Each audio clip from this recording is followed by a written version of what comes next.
नमस्कार दोस्तों। आज की कहानी का शीर्षक है सुंदरता, एक बोध कहानी। कई सौ साल पहले की एक कहानी है। एक राजकुमार को अपने सुंदर होने पर काफ़ी गर्व था, जो समय के साथ घमंड में बदलता जा रहा था। राजकुमार को अपनी प्रशंसा सुनना बहुत पसंद आता था। अक्सर वो अपने नौकरों, सिपाहियों और प्रधानों से अपनी सुंदरता के बारे में पूछता और बदले में सब उसकी सुंदरता की खूब बढ़ चढ़ के प्रशंसा किया करते। एक बार राजकुमार ने दूसरे राज्य से उसके राज्य में आए प्रवासियों से पूछा कि क्या उन्होंने किसी और राज्य में मुझसे ज़्यादा सुंदर पुरुष कहीं देखा है। यह प्रवासी इस बात को भली भांति जानते थे कि राजकुमार को अपनी प्रशंसा सुनना कितना अच्छा लगता है। हालांकि राजकुमार सच में देखने में सुंदर थे, लेकिन इन प्रवासियों ने उन्हें खुश करने के लिए उनकी कुछ ज़्यादा ही प्रशंसा कर दी। प्रवासियों ने कहा कि उन्होंने अपने राज्य में तो क्या, किसी भी राज्य में उनके जितना सुंदर पुरुष कभी नहीं देखा। वह तो यहाँ तक कह गए कि शायद वह भगवान जितने सुंदर हैं। राजकुमार अपनी इतनी ज़्यादा प्रशंसा सुन के खुश हो गया और अब वो हर प्रवासी से अपनी तारीफ सुनना चाहता था। एक बार उसके राज्य में एक साधु आया।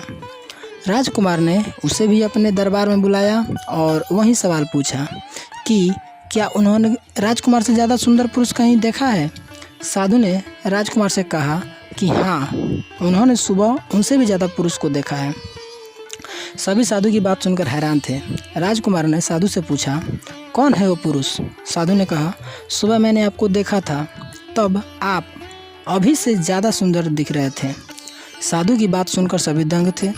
राजकुमार ने अपने सेवकों से पूछा कि क्या वो अभी सुबह से कम सुंदर नज़र आ रहा है। सेवकों ने कहा, उन्हें तो उतने ही सुंदर दिख रहे हैं।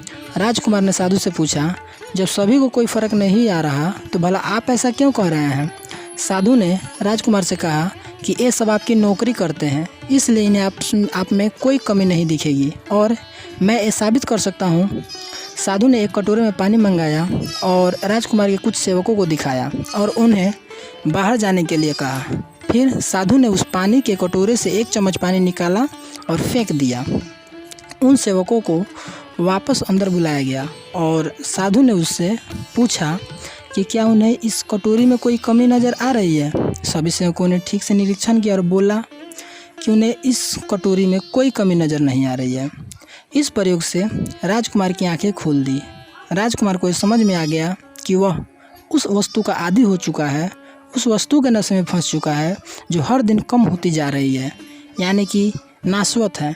उस दिन के बाद राजकुमार ने कभी आईना नहीं देखा और अविनाशी वस्तु की खोज में अपना जीवन बिताया।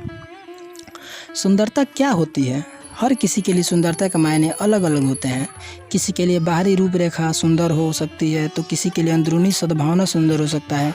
आजकल लोग अच्छे नाक नक्शे को सुंदरता का पैमाना मानते हैं, जो बिल्कुल गलत है।